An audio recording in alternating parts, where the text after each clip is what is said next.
Bonjour à toutes et tous, chers étudiants, chères étudiantes, chers collègues, bienvenue à cette conférence exceptionnelle autour de la question « À quoi nous sert le droit ?»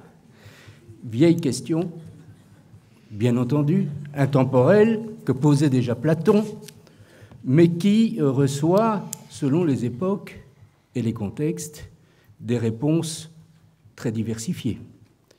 Et il est incontestable qu'aujourd'hui, nous vivons une période de grande perturbation concernant le rôle du droit dans les sociétés démocratiques. Problème de globalisation, problème aussi de relations entre le pouvoir politique et le pouvoir judiciaire. Pour nous en parler, deux très grands spécialistes francophones de ces questions, Jacques Commaille, d'une part, à ma droite, et François Host, d'autre part, à gauche, qui l'un et l'autre ont simultanément, c'est un signe des temps, et sans se concerter, publié à peu près au même moment, simultanément, c'est vraiment très simultané, deux livres qui portent pratiquement le même titre. À quoi nous sert le droit, Jacques Commaille. À quoi sert le droit, François Host. L'un est sociologue, Jacques Commaille, l'autre théoricien du droit, mais le sociologue est intéressé à la philosophie du droit et au contenu juridique. Ce n'est pas un sociologue, comme on dit, purement externaliste. Et l'autre théoricien du droit affirme et démontre tout au long de son ouvrage son intérêt pour la sociologie du droit. Donc, deux points de vue différents, mais avec de très nombreux croisements qui produisent quand même deux ouvrages très différents sur la même question, à quoi nous, entre parenthèses, sert le droit. Alors, nous allons donc vous proposer ici une sorte, non pas de confrontation, mais de débat. Nous allons procéder de la manière suivante. Nous leur avons posé, Julie Ringelheim et moi-même, trois questions, en leur demandant d'y répondre brièvement l'un et l'autre. Nous allons donc introduire notre propos à l'aide de ces trois questions, et après cela, eh bien, tout simplement, nous procéderons à un débat ouvert dans lequel vous serez amenés à intervenir. Brièvement, Jacques Commaille est professeur des universités.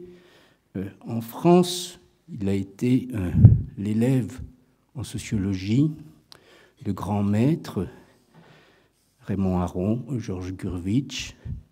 Il a bien connu Pierre Bourdieu, travaillé avec lui, et bien entendu, un très très grand légiste, Jean Carbonnier, qui a joué un rôle tout à fait prépondérant, notamment dans la rédaction de la loi concernant le divorce. Jacques Commaille a consacré toute sa vie à la sociologie du droit dans un contexte qui n'était pas très favorable à l'époque pour diverses raisons. Et il s'est spécialisé notamment dans le champ de la régulation familiale, mais aussi du rapport entre droit et politique. Il est aussi le rédacteur en chef d'une revue que tous les étudiants, bien de Louvain en tout cas, bien entendu connaissent, Droit et Société, revue très importante en français, qui répercute les débats concernant la sociologie du droit.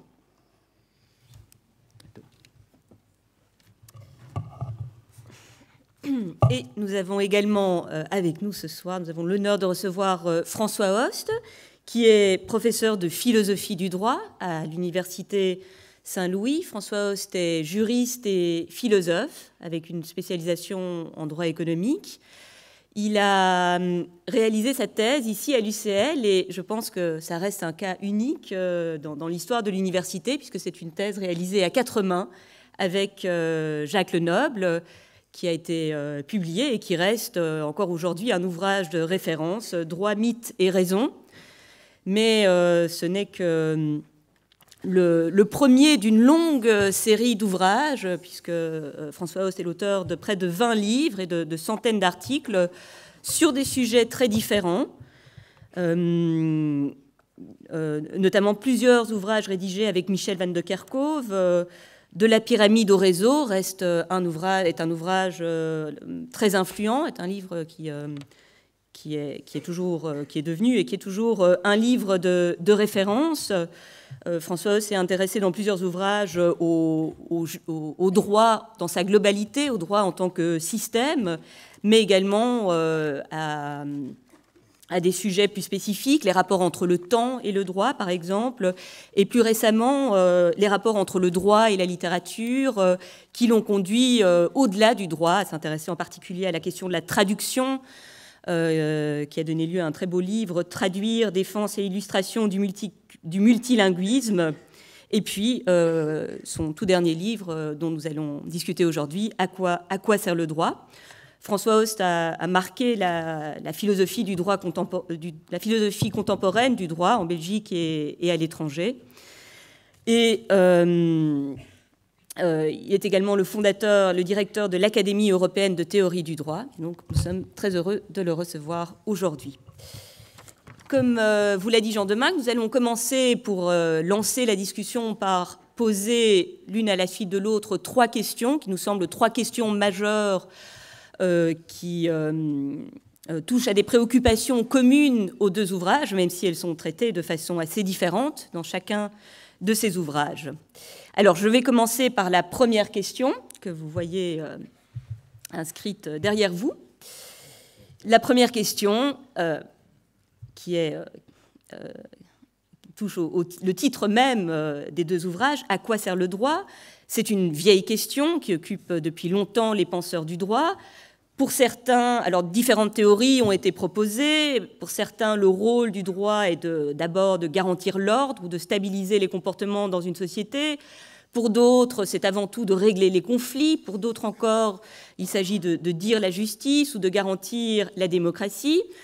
Notre première question est tout simplement, quelle est votre position sur cette question ? Comment concevez-vous le rôle du droit dans les sociétés contemporaines ? Je vais d'abord m'adresser à François Host, et ensuite nous entendrons la réponse de Jacques Commaille. Voilà, bonjour à tous et à toutes. Venez réfléchir sur le droit par cette belle après-midi printanière et courageux. Je suis ravi de pouvoir retrouver ici mon vieil et grand ami Jacques Commaille. Je remercie sincèrement Jean Demarque et Julie Ringelem, ainsi que les autorités de la faculté de droit, pour cette invitation qui me donne aussi l'occasion de découvrir certains étudiants que je ne connais pas et de revoir avec plaisir certains étudiants de Saint-Louis que je connais. Alors, le timing est serré, j'ai pas mal de choses à dire. Le livre fait 578 pages, donc je vais essayer d'être concis. À quoi sert le droit ? Cette question m'a littéralement occupé pendant 3 ans. Il y en a qui se rasent le matin en pensant s'ils vont devenir président de la République. Moi, il n'y a pas un matin pendant ces 3 ans où je ne me suis pas posé la question à quoi sert le droit. J'avais sur mon bureau une farde qui n'a pas cessé de grandir. C'était en parallèle avec une recherche menée dans le cadre du Fonds de la recherche fondamentale collective sur la concurrence des normativités. Dans le cadre de cette recherche, bon nombre d'études empiriques s'accumulaient qui n'étaient pas très rassurantes sur la place qu'occupe le droit aujourd'hui. Et plutôt que d'accumuler une étude de plus, je me suis offert le luxe de 3 années de recul pour poser, mais vraiment dans toute sa radicalité, cette question impertinente, à quoi sert le droit, en partant très sincèrement de l'hypothèse que peut-être il ne servait à rien, peut-être qu'il n'avait pas servi au début, maintenant forcément il existe donc il doit bien servir à quelque chose, et peut-être que demain il ne servira plus à rien. Donc je vous demande un instant de vous mettre en pensée devant la radicalité de cette question.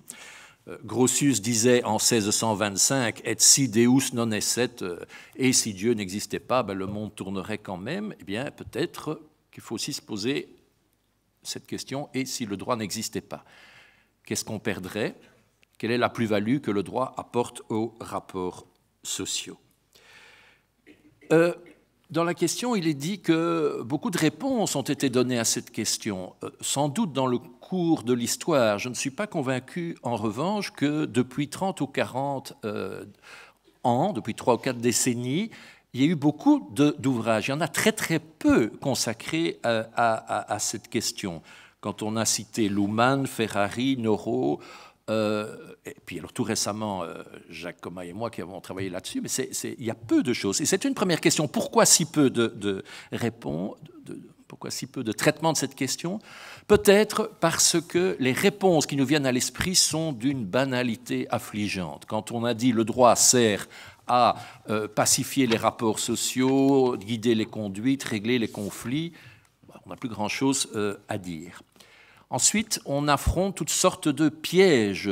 À quoi sert le droit? Du coup, on risque de tomber dans une sorte d'essentialisme philosophique ou de fonctionnalisme sociologique.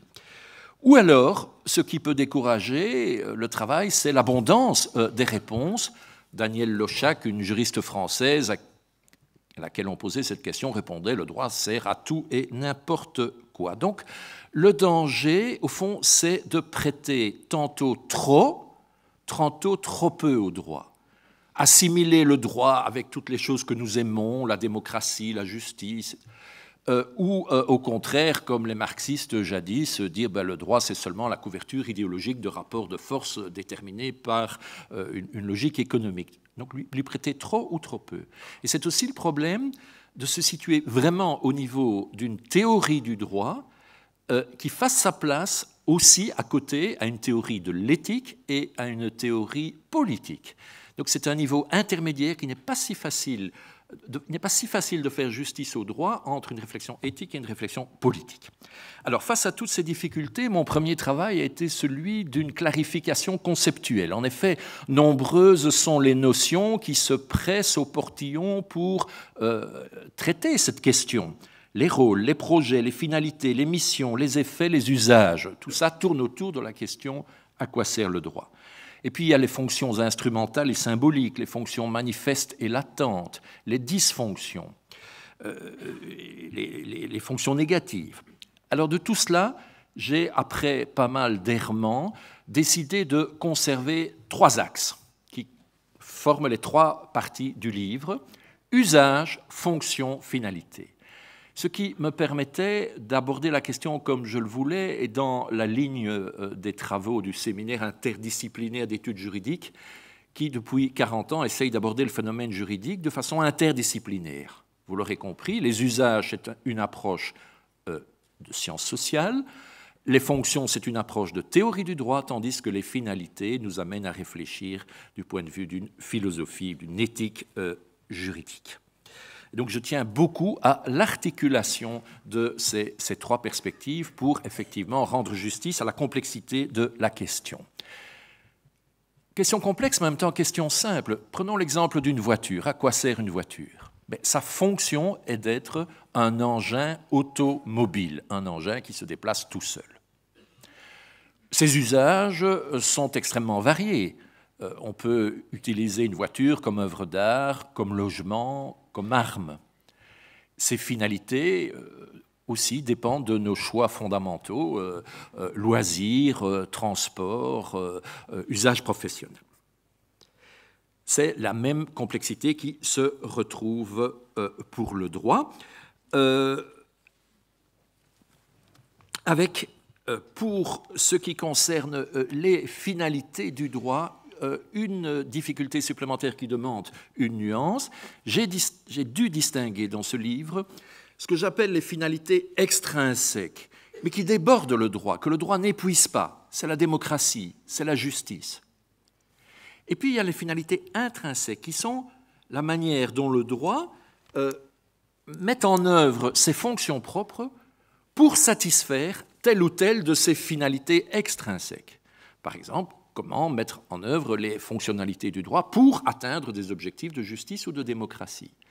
Mais je ne veux pas être idéaliste, et je sais très bien que le droit peut aussi fonctionner au service d'autres types de finalités extrinsèques, moins sympathiques, l'ordre par exemple, ou en 1933 en Allemagne, la promotion du peuple, de la race. Il faut lire à cet égard aussi un livre d'actualité du plus grand intérêt, d'Olivier Jouanjean sur le droit nazi. Il y avait du droit nazi, il y avait des usages et des fonctions de quelque chose qui s'appelait comme du droit. Simplement, les finalités de ce droit ne nous plaisaient pas. Et donc moi, ce que je cherche, c'est de penser quelles sont les finalités intrinsèques du droit si l'on veut le mettre au service de la justice et de la démocratie. Alors, quelques mots pour illustrer quand même ces trois pistes. Les usages.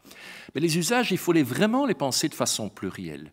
On peut vraiment faire tout et n'importe quoi avec le droit, du moins si on l'envisage à la fois du point de vue des sujets de droit et des autorités, si on a en tête des usages conformes au droit, mais aussi des usages qui le contournent, voire qui le détournent, des usages conservateurs ou des usages transformateurs. Alors pour les particuliers peuvent utiliser le droit de façon conforme, mais aussi en luttant pour le droit. Ehring, au XIXe siècle, a écrit un bel ouvrage là-dessus, et au XXIe siècle, une sociologue française qui travaille dans la mouvance de droit et société, Liora Israël, a écrit un beau petit livre sur l'arme du droit, donc la façon d'utiliser les outils juridiques contre le pouvoir, contre l'ordre en place pour arracher des droits nouveaux. On peut aussi, du point de vue des particuliers, se livrer à la désobéissance civile, c'est-à-dire commettre une infraction pour mieux promouvoir les valeurs fondamentales, voire même les articles principaux de la Constitution. Donc, utiliser le droit contre le droit. Désobéir à la loi avec un petit L pour promouvoir la loi avec un grand L. Mais on peut faire, dans le chef des particuliers, des usages du droit nettement moins bien intentionnés, détourner la loi. Lisez la comédie humaine de Balzac à cet égard. On peut abuser du droit. Le concept d'abus de droit existe. C'est un usage qui est abusif. On peut corrompre le droit, c'est-à-dire, avec la complicité d'une autorité, obtenir un passe-droit, donc un privilège, une loi privée qui garde bien la loi pour les autres, mais qui ménage un court-circuit pour soi-même. Pour les particuliers, on peut aussi développer ce que Jean Carbonnier et d'autres sociologues ont appelé le droit vulgaire, c'est-à-dire une sorte de bricolage maison, un droit à sa main que l'on se constitue pour les besoins de la cause. Comme leur avance, je ne détaille pas les usages du droit dans le chef des particuliers, des entreprises ou des pouvoirs publics, je passe aux fonctions. Mais les fonctions du droit, je pense, du point de vue de la théorie du droit, de la technique juridique. Je pars de l'idée, au fond, que le droit n'est jamais une relation sociale primaire. Les relations sociales primaires sont des relations affectives, économiques, politiques, religieuses. Et comme énormément d'auteurs l'ont montré, le droit est une institution seconde qui reprend à son compte, qui formule dans son propre langage ces normes issues, en quelque sorte, du terrain. Donc, c'est un premier élément. Mais en même temps, le droit a développé une quantité de règles pour s'auto-organiser. Vous aurez sans doute reconnu la dualité des normes que Hart nous a appris, normes primaires, qui sont la reformulation de ces normes issues du social, et normes secondaires, qui sont des normes d'auto-organisation, des normes de sanction, de changement, de reconnaissance des sources, etc. J'ai transposer cette distinction en ce qui concerne les fonctions, en distinguant des fonctions primaires et des fonctions secondaires, avec le même rapport au social. Les fonctions primaires, je dirais que le droit est dans un rôle de pilotage du social. Et j'aime bien la métaphore du pilotage. Si vous avez un peu navigué en mer du Nord ou sur l'Escaut, vous voyez ce que c'est. Ce sont des fonctionnaires de l'État belge qui montent dans les cargos, les pétroliers, pour guider le bateau jusqu'au port d'Anvers à travers les passes et les courants.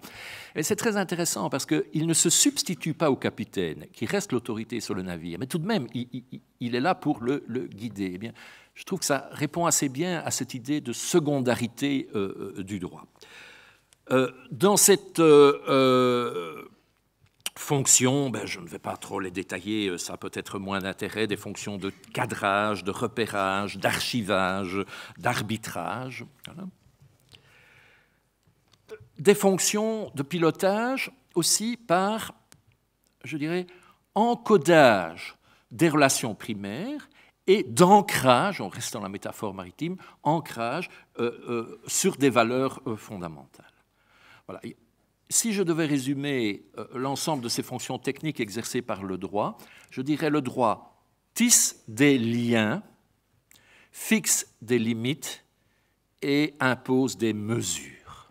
Là, je n'ai pas le temps de détailler, mais je crois que là, on tient quelque chose de solide. Tisser des liens de toutes sortes, en droit de la famille, dans le droit des biens, dans le droit des contrats, des responsabilités. Donc, tisser des liens, fixer des limites et la métafonction par excellence, fixer des mesures. À ce stade-là, le stade des fonctions après le stade des usages, on n'a pas encore dit quel était le bon droit, on ne s'est pas encore prononcé en termes de valeur, de préférence. Ces usages du droit et ces fonctions dont je viens de parler sont susceptibles du meilleur et du pire. Aussi faut-il finalement s'élever au troisième niveau, le niveau des finalités, que j'appelle intrinsèques, non pas parce que le droit serait idéal et le réaliserait toujours, je ne veux pas être idéaliste ou essentialiste, je dis c'est si politiquement nous faisons le choix de la démocratie et de la justice, alors comment faut-il infléchir le droit? Et je réponds à cette question dans ce qui est la plus grosse partie du livre, en distinguant trois finalités que je voudrais aussi intimement lier. L'une ne va pas sans l'autre. Première finalité, le droit encadre avec sa technique propre un arbitrage social général entre des valeurs, des intérêts concurrents. 2, cet arbitrage, le droit l'impose par la contrainte, mais une contrainte dans les formes, une contrainte réglée. Et 3, cet arbitrage est toujours susceptible d'être remis en question, au moins dans les formes procédurales du droit. Et j'insiste surtout sur le lien dialectique entre ces trois finalités. Si l'une s'hypertrophie, ce sera au détriment des deux autres et ça ne sera certainement pas satisfaisant. Si j'ai encore 2 minutes, merci. Toujours un peu rhétorique quand on pose cette question. Merci quand même. 2 minutes, je détaille les trois finalités. En ce qui concerne l'arbitrage général, d'abord, ça nous évoque l'image de la balance, bien sûr, qui est au cœur, qui est dans l'ADN du droit, l'idée de proportionnalité, l'idée de mesure que l'on retrouve. Le droit ne se contente pas, à cet égard, de mettre en forme juridique, comme on dit, des choix, des options prises dans le niveau économique, le niveau politique, le niveau familial. Non, la difficulté du droit, c'est qu'il est une sorte d'arbitrage interjeu. Il doit réaliser un équilibre qui tienne compte de toutes ces cités, ou de toutes ces cités, comme dirait Boltanski et Thévenot, ou de ces sphères de justice, comme dirait Walser. C'est tous les intérêts sociaux qui doivent être arbitrés, et pas seulement une traduction mécanique de l'un ou de l'autre de ceux-ci. Patrice Durand, qui est un politologue français que Jacoma et moi nous aimons beaucoup, parle à cet égard d'un rôle de coordination, de médiation générale du droit. Et Habermas, le philosophe sociologue du droit allemand, parle à cet égard d'un rôle de traduction générale. J'aime bien cette idée. Le droit est comme notre langue usuelle, ce discours normatif qui doit être capable de traduire, au fond, les sous-langages des différents sous-systèmes sociaux. Et troisième réflexion sur cet équilibre général, je ne le vois pas, pour ma part, comme une espèce de médiocre voie moyenne, compromis par le bas. Dans cette dernière partie normative, plus idéaliste, eh bien, je souhaiterais que cet équilibre que réalise le droit, cette traduction, cet équilibre se fasse par le haut et au moins ait comme objectif la construction d'un intérêt général ou de quelque chose comme un bien commun. Alors, en disant ça, je n'oublie pas du tout les usages qui peuvent être très éloignés de cet idéal. Il faut penser les deux à la fois. Deuxième finalité, c'est l'aspect sanction, c'est l'aspect contrainte, bien sûr. Le droit n'est pas une académie de philosophie morale. Le droit a pour vocation d'avoir prise sur le social, y compris, le cas échéant, par la contrainte. Mais c'est une violence dont Max Weber disait qu'elle était légitime. Monopole de la violence légitime. Pourquoi légitime ? Parce qu'elle est elle-même, cette violence, elle est encadrée par des règles, et parce que les autorités s'y soumettent. C'est la définition de l'état de droit. C'est la définition de l'état de droit qui est censée générer la confiance. On accepte l'autorité, mais on fait confiance parce qu'on sait que le tout est réglé par des règles et que l'autorité est censée s'y soumettre elle-même. Enfin, troisième finalité, c'est celle qui a de loin ma préférence. Je trouve que c'est ce qui est vraiment de plus sympathique dans le droit, c'est cette mise en scène permanente du débat. Jean Carbonnier disait que le droit était une mise en question organisée, une institution de la contestation. Ce n'est pas évident de dire ça. Beaucoup de gens pensent que le droit, c'est l'ordre établi. Eh bien, quand on y réfléchit, le droit nous donne aussi les instruments, pacifiques évidemment, mais les instruments de remise en cause de l'ordre social, notamment, et on en reparlera longuement dans la troisième question, sous la forme judiciaire. Je termine ce point. Vous pourriez me demander en 578 pages à quoi sert le droit. Et je réponds sous la forme d'une boutade, mais qui est très sérieux. À quoi sert le droit ? À compter jusqu'à 3. À compter jusqu'à 3, c'est-à-dire à accéder au tiers. Alors, je n'ai pas le temps de développer ici, mais tout ce que j'ai dit peut fondamentalement se ramener à ça, et ce n'est pas si facile de ramener une relation sociale binaire au tiers, qui est la figure du juge, qui est la figure de la loi au-dessus des parties. Un grand merci, François, pour ce tour de force d'avoir résumé 578 pages en un quart d'heure et puis finalement en une seule phrase. Je vais passer tout de suite la parole à Jacques Commaille, qui va nous donner son point de vue sur cette question qui part d'une démarche assez différente et qui, j'imagine, va donner lieu à une réponse assez différente également. Merci beaucoup. Permettez-moi d'abord de rejoindre les propos de François Host tout à l'heure, les propos liminaires. Quel moment assez extraordinaire dans une longue histoire effectivement d'échanges, de collaboration et d'amitié que de se retrouver grâce à Jean Deminck et à Julie Ringelheim dans cette assemblée impressionnante. Effectivement, je suis... Mon oreille de sociologue pointe et je dis tout ça ne doit pas être un hasard, très probablement, et il conviendra de l'analyser sociologiquement. En tous les cas, voilà, je reprends votre question et ma réponse est inspirée par, je me permets de le rappeler, par un positionnement de chercheurs de sciences sociales qui est aux frontières de la sociologie, de la science politique et du droit, et qui, effectivement, depuis un certain temps, porte un intérêt particulier au droit et, je dirais, à attraper le virus d'une passion du droit, pour reprendre le terme effectivement employé, le titre d'un ouvrage de Jean Carbonnier. Et donc, pour répondre à la question « Comment concevez-vous le rôle du droit dans les sociétés contemporaines ?» je tente de me situer, c'est ce que je tente de faire dans mon ouvrage, dans la filiation des grandes figures fondatrices de la sociologie, des sciences sociales, qui accordaient au droit une très grande importance, faisaient du droit effectivement un révélateur privilégié des transformations des sociétés. Mais le droit n'est pas, pour moi, dans mon ouvrage, n'est pas simplement un instrument de connaissance. Pour moi, il est un élément constitutif du politique au sens où dans le type de domination légale rationnelle de Max Weber, la légalité est au fondement de la légitimité du politique.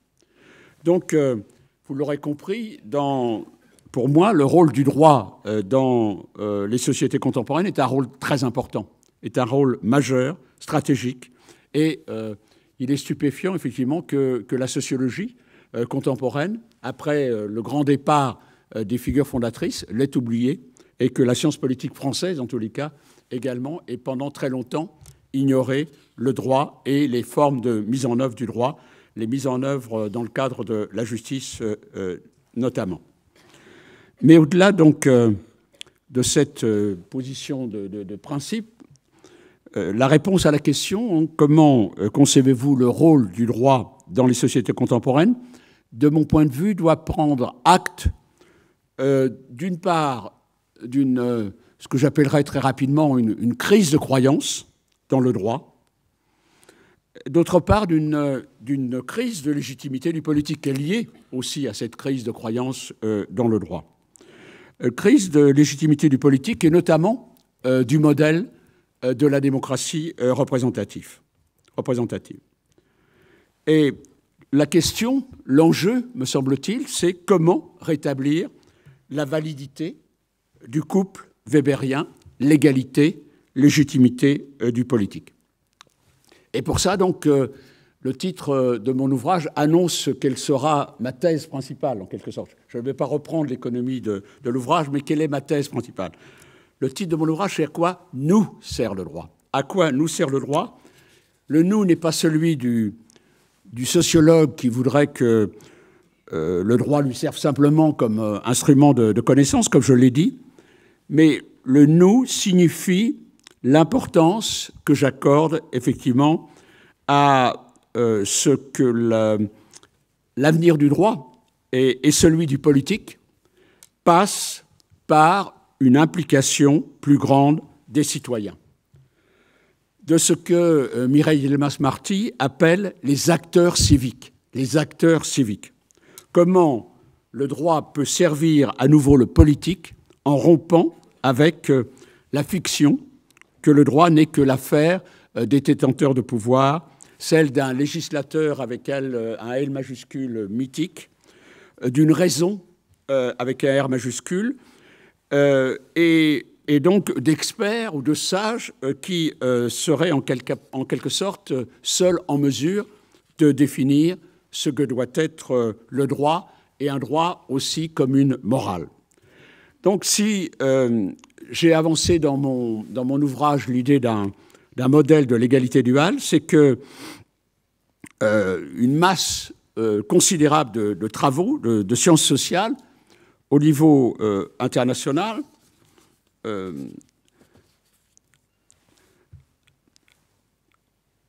souligne qu'à côté d'un droit comme raison, participant d'une domination, d'une représentation dominante encore imprégnée de l'absolutisme juridique ou de la l'égolatrie, comme l'appelle un historien du droit, de la période historique de la modernité, donc du culte des codes, qu'à côté donc de ce droit mythifié et mystifiant d'une certaine façon, en état d'apesanteur par rapport aux réalités des sociétés, existe ou se manifeste de plus en plus un droit connecté au social, un droit social au sens où l'entendait Georges Gurvitch, un droit activé par les sociétés dans leur extrême diversité.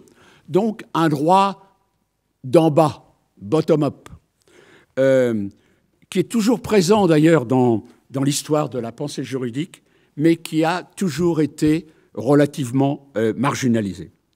Or, ce droit d'en bas porte en puissance le moyen de renouveler l'économie de la légalité, notamment par un effet de rétroaction sur le droit comme référence, sur le droit avec une majuscule comme référence. Et donc, la thèse que je tente de développer dans cet ouvrage, particulièrement dans la troisième partie qui porte sur les rapports entre le droit et l'ordre politique, c'est d'accorder de l'attention à cette légalité par le bas, de prendre au sérieux les formes qu'elle prend en termes de mobilisation collective, de volonté d'émancipation. En effet, les modalités de cette l'égalité par le bas sont susceptibles d'inspirer, au-delà donc de ses effets sur le droit à référence, une conception renouvelée du projet démocratique et par conséquent de refonder la légitimité du politique, qui constitue un enjeu incontournable pour nos sociétés actuelles. Oui, donc, la question du droit porte un enjeu de la plus grande importance pour l'avenir du politique.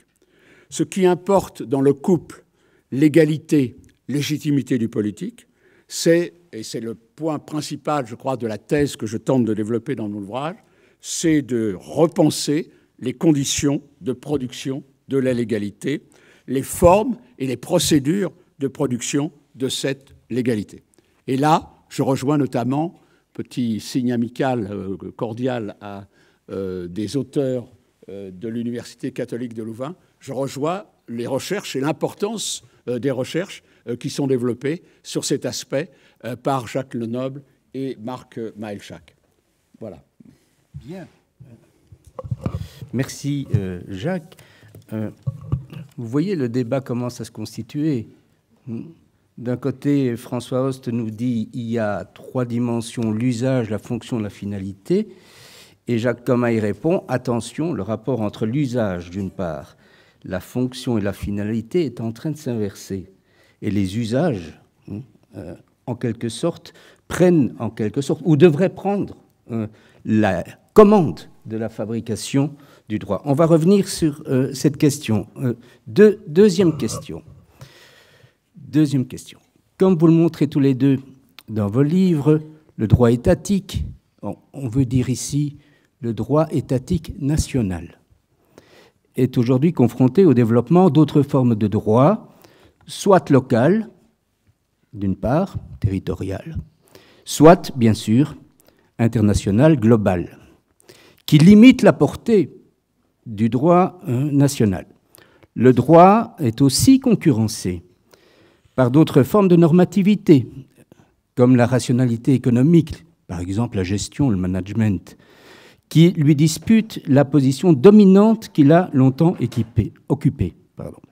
Le droit, donc question à tous les deux, François et Jacques, le droit est-il encore capable, dans ces conditions, de remplir les fonctions qui ont été les siennes? Ou est-ce que nous sommes dans une nouvelle époque historique? Jacques, je te donne la parole. Merci beaucoup.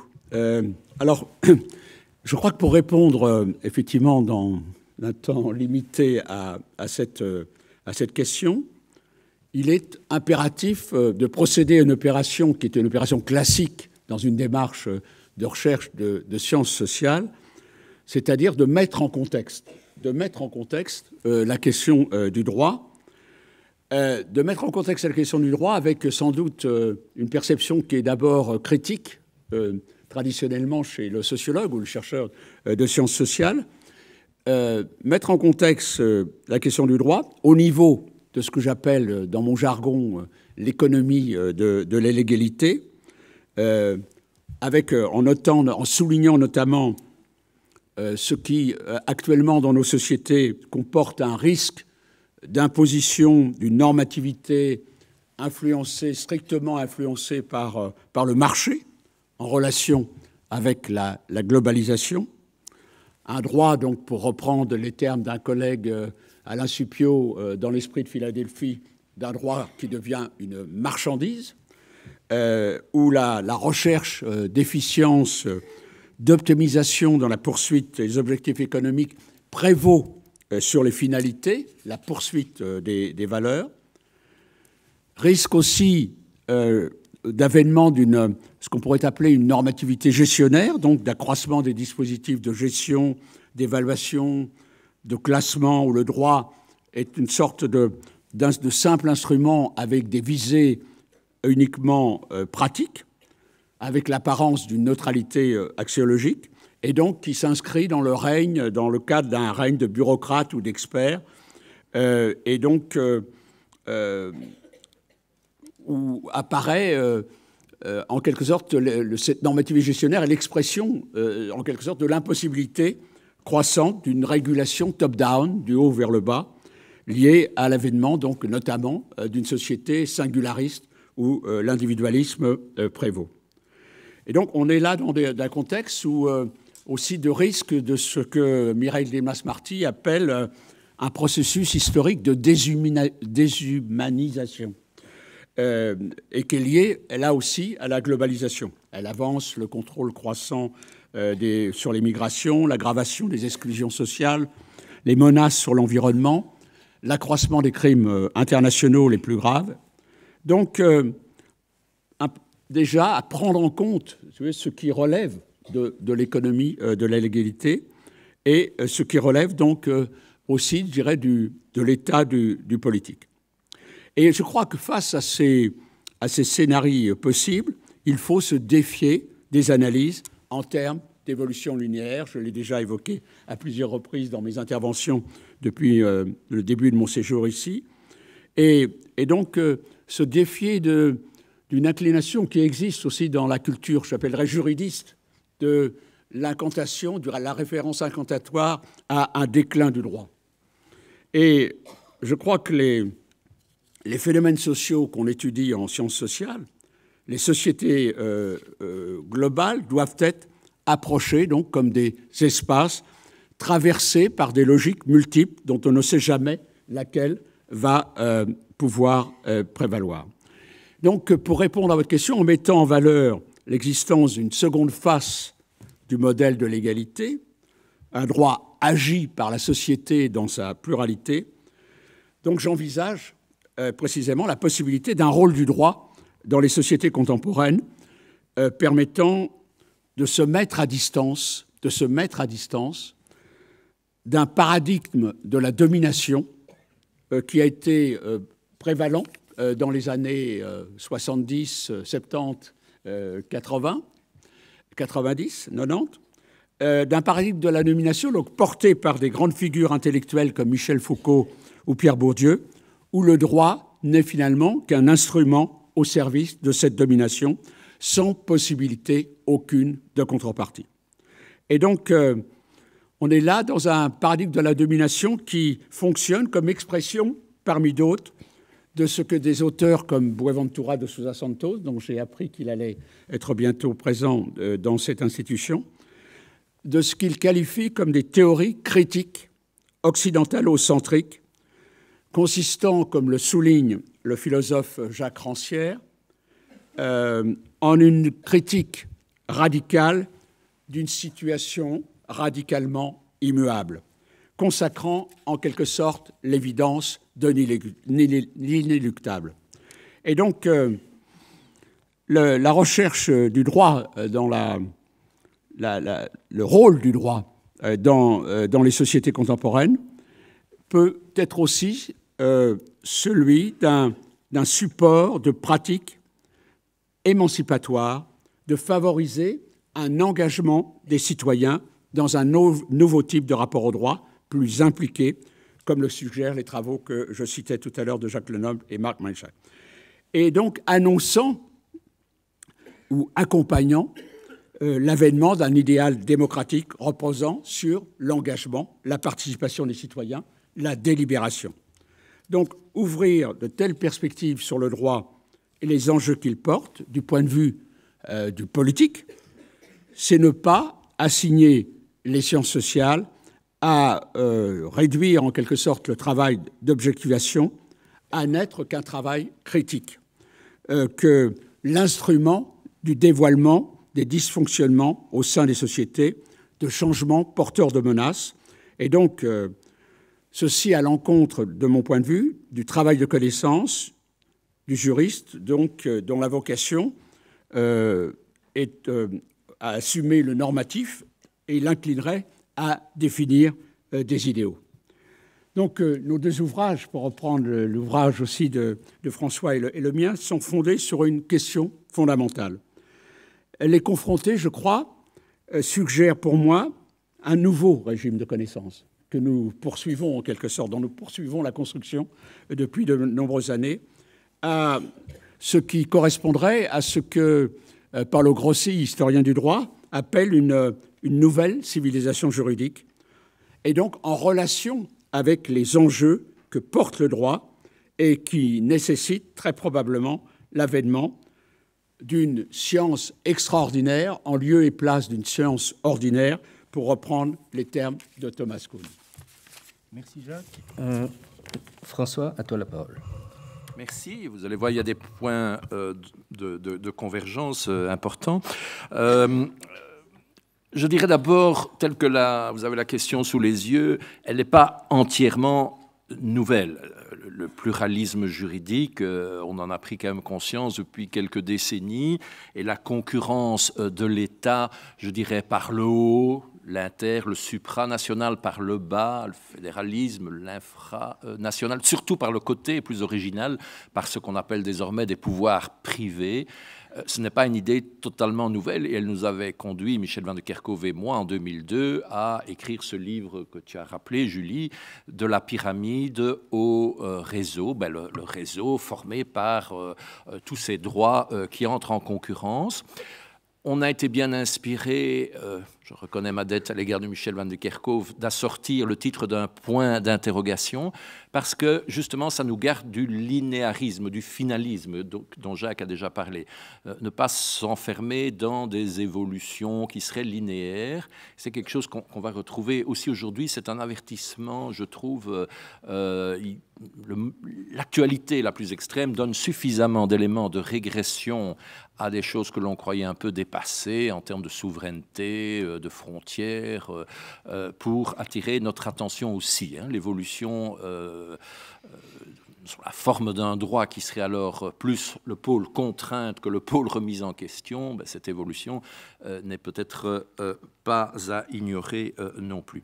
Bon, donc à l'époque dans Pyramide et Réseau, on essayait de penser une sorte de grammaire, de logique de ce réseau, avec les nouveaux principes de subsidiarité, marge nationale d'appréciation, confiance légitime, enfin tous ces mécanismes qui permettent à tous ces pouvoirs concurrents de ne pas être complètement anarchiques et de travailler tout de même un peu en stéréophonie et pas en cacophonie.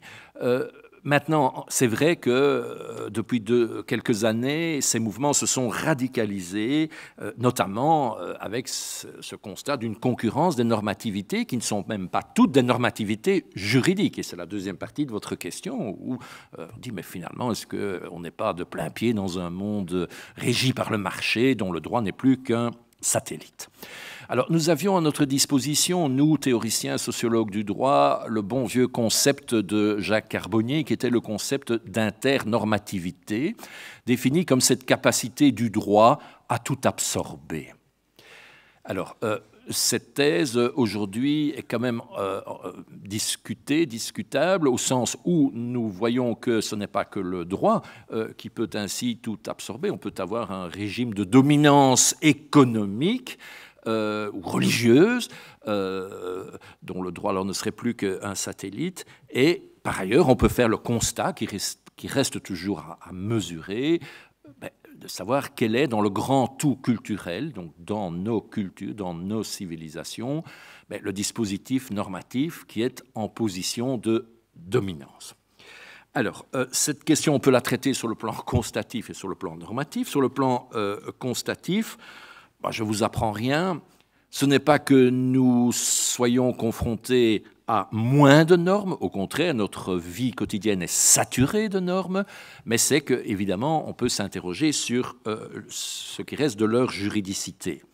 Et le constat est fait un peu partout. Plein d'ouvrages sont écrits qui nous invitent à réfléchir à une gouvernance par les nombres, par les standards, par les instruments, par les indicateurs, par les nudges, dit-on maintenant, le coup de pouce, ces quasi-normes, ou alors ces normes matérielles qui sont inscrites dans le dispositif même des choses. Votre voiture qui ne démarre pas si vous n'avez pas le permis de conduire, ou qui s'arrête si vous dépassez telle vitesse. Donc des dispositifs qui ne sont plus des dispositifs juridiques, au sens où ils ne s'adressent plus à des hommes et des femmes libres et raisonnables, mais qui sont vraiment des dispositifs disciplinaires, qui s'imposent en quelque sorte malgré vous. Donc on fait partout le constat de cet envahissement de nos vies par des normes dont on peut s'interroger sur la juridicité. L'empire du droit se réduit, on pense à Dworkin, et les normes juridiques qui restent voient peut-être leur emprise, c'est-à-dire leur nature s'adultérer. Enfin, je suis bien d'accord avec Jacques pour dire pas d'incantation sur le déclin du droit, il faut réfléchir face à ce constat. Alors, pour y réfléchir sur le plan constatif, moi, je pars de l'idée que le droit, comme je le disais tout à l'heure, est toujours une institution seconde, il n'est pas absolument primaire, viennent d'abord des relations affectives, économiques, politiques, éventuellement religieuses, et le droit vient toujours dans un second temps. Deuxième constat préalable, je dirais que toutes les sociétés ont toujours montré un dispositif dominant avec d'autres dispositifs autour, plus ou moins satellisés. Et le droit n'a pas le monopole des normes. On peut vivre dans un monde normé par l'économie ou normé par la religion. Alors, ça ne veut pas dire que les autres dispositifs disparaissent, simplement ils passent à l'arrière-plan, ils sont comme potentialisés. Et ils gravitent autour, ils sont pris dans la gravitation du système central et leur contenu est forcément contaminé par le discours dominant du dispositif normatif qui est central. Mais même lorsqu'on est satellisé, on peut quand même continuer à exercer une influence sur la normativité centrale. Par exemple, dans des mondes très laïcisés comme les nôtres, déchristianisés, on a pu montrer, même Guy Archer montre que, par exemple, les droits de l'homme doivent beaucoup au passé chrétien de l'Occident, aux Lumières aussi d'ailleurs. Mais enfin, donc on voit que même potentialisé, mis à l'arrière-plan, un dispositif normatif peut continuer à exercer une fonction dans la culture générale. Alors, comment penser aujourd'hui donc, ces rapports entre le droit et ces autres dispositifs normatifs?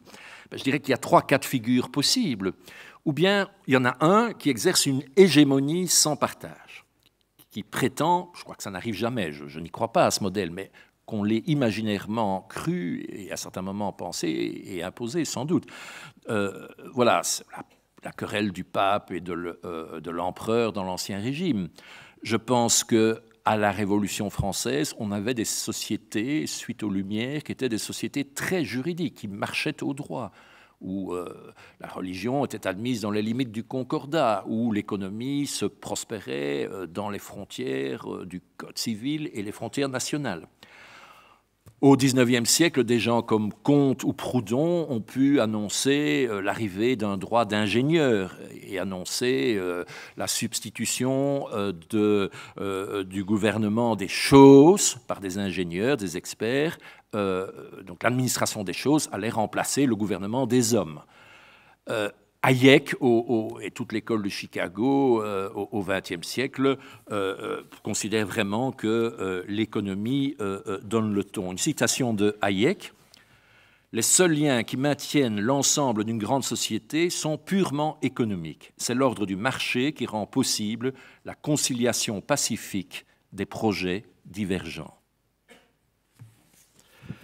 Bon, ça c'est un modèle qui est en position totalement hégémonique. Un autre modèle auquel je ne crois pas plus, c'est un modèle d'étanchéité des sphères, de segmentation, comme si chacune prospérait indépendamment des autres. Alors qu'est-ce qui reste? C'est un modèle évidemment intermédiaire, c'est un modèle qui insiste sur, qui montre l'enchevêtrement des sphères et qui pense alors les types de rapports qu'ils peuvent exercer, un peu. On a toujours intérêt à comparer le droit et la langue. C'est un peu comme ce qui se passe dans la confrontation des langues sur le grand marché linguistique. À certains moments, le français a dominé l'anglais. Aujourd'hui, c'est l'inverse avec le franglais. Donc, il n'y a pas de disparition, il y a enchevêtrement et contamination. De nouveau, Patrice Durand écrit à cet égard-là, lorsqu'il pense les rapports entre le management et le droit, il dit que le droit est cadre, objet et outil, cadre, objet et outil du management, et inversement. Donc il y a vraiment enchevêtrement. Alors, sur le plan normatif, qu'est-ce qu'on peut souhaiter? Je veux dire, quel est le rôle qu'on peut souhaiter pour le droit dans ces grands glissements de dominance entre sphères normatives concurrentes dans le grand tout culturel? Mais je dirais d'abord que il faut penser le droit au pluriel. C'est certainement un certain type de droit qui est en crise, un droit étatique, positiviste, légaliste, dans le cadre de ses frontières, référé à la raison dont parle Jacques Commaille. Ce type de droit est en crise certainement. Ça ne veut pas dire nécessairement que toutes les formes de droit sont en crise et il faut savoir les identifier. Et je suis bien sûr d'accord avec l'attention extrême qu'il s'agit de porter à ce droit qui surgit du terrain. Je ne crois pas que ce soit le seul, mais politiquement en tout cas, on peut considérer que c'est une évolution très souhaitable. Donc, quel rôle peut-on souhaiter pour que le droit puisse jouer dans ce grand concert social, même si c'est plus le bon vieux droit de papa ou de grand-papa? Je dirais toujours, je pense que ce dont on a besoin, c'est d'une instance normative susceptible d'encadrer les arbitrages sociaux, de les imposer par la contrainte et, peut-être encore plus difficile, de permettre régulièrement, notamment grâce à l'action judiciaire des citoyens, de les remettre sur le métier. Et je voudrais conclure ma réponse à cette deuxième question en citant Boltanski dans le livre qu'il a écrit avec Schiapello, Le nouvel esprit du capitalisme, où voilà, il définit pas mal, je trouve, le rôle d'un droit modeste, repensé, où il n'est peut-être plus totalement central, mais il garde un rôle très, très, très important. Boltanski dit le droit, lieu même du compromis. C'est pas la compromission, hein, c'est le compromis dont je parlais tout à l'heure, la recherche de l'intérêt général.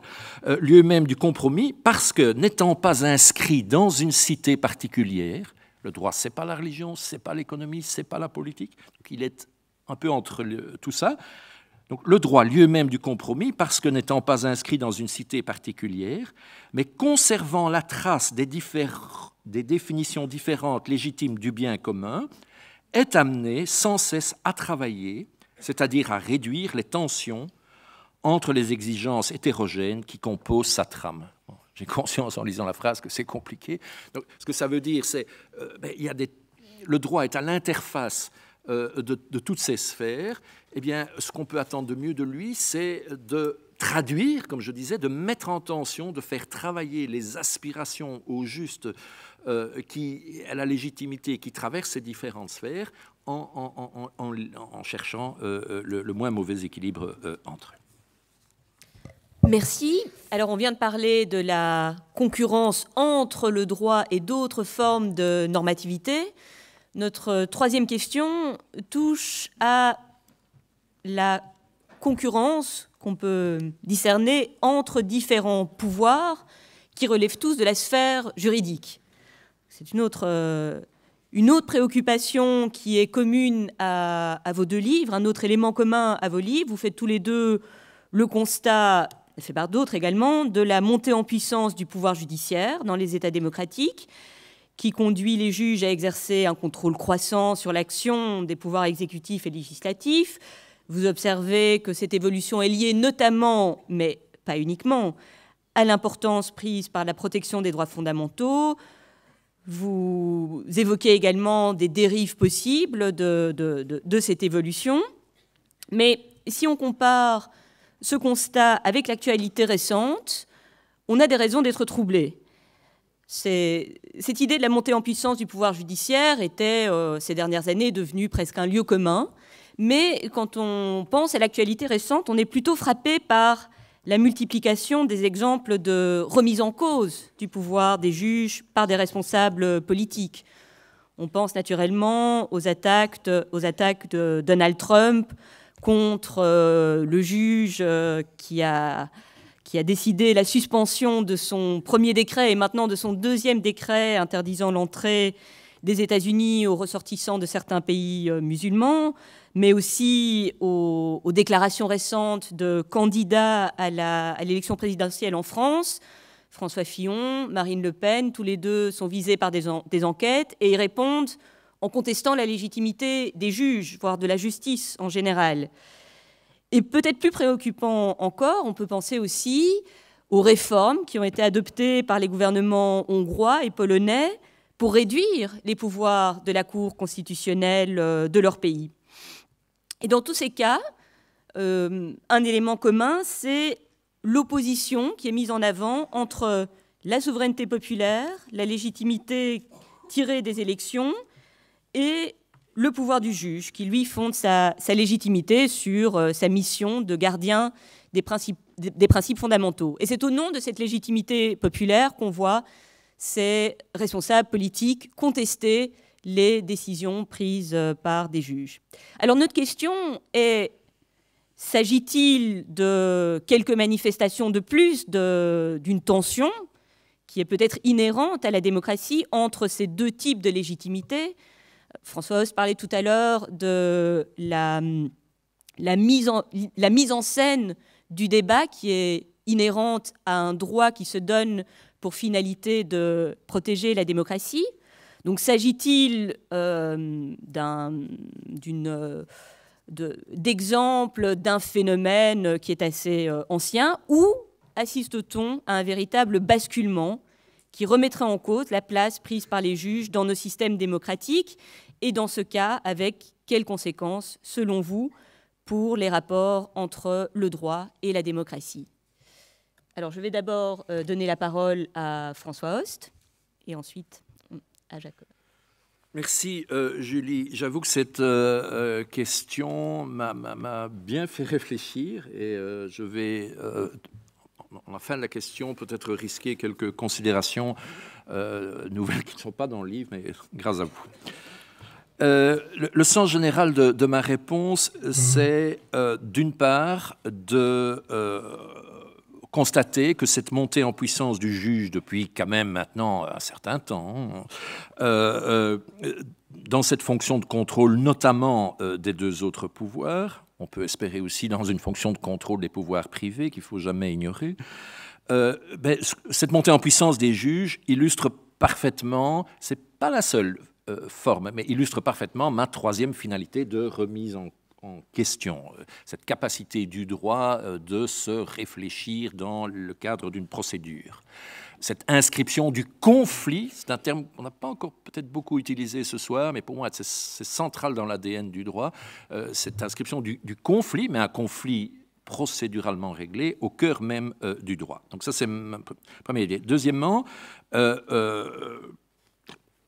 je rappellerai très succinctement quelques manifestations de cette montée en puissance du juge. 3, comme l'a fait Julie, je prends acte également des critiques, des contournements dont ce pouvoir, des réductions dont ce pouvoir judiciaire fait l'objet. Et enfin, j'arrive, pour terminer, et dans les 10 minutes, j'arrive à votre question, c'est qu'est-ce que ça nous apprend peut-être de nouveau sur le rapport complexe entre droit et politique. Alors, premier point, effectivement, cette montée en puissance des juges illustre la fonction de recours, la fonction de mise en question du droit.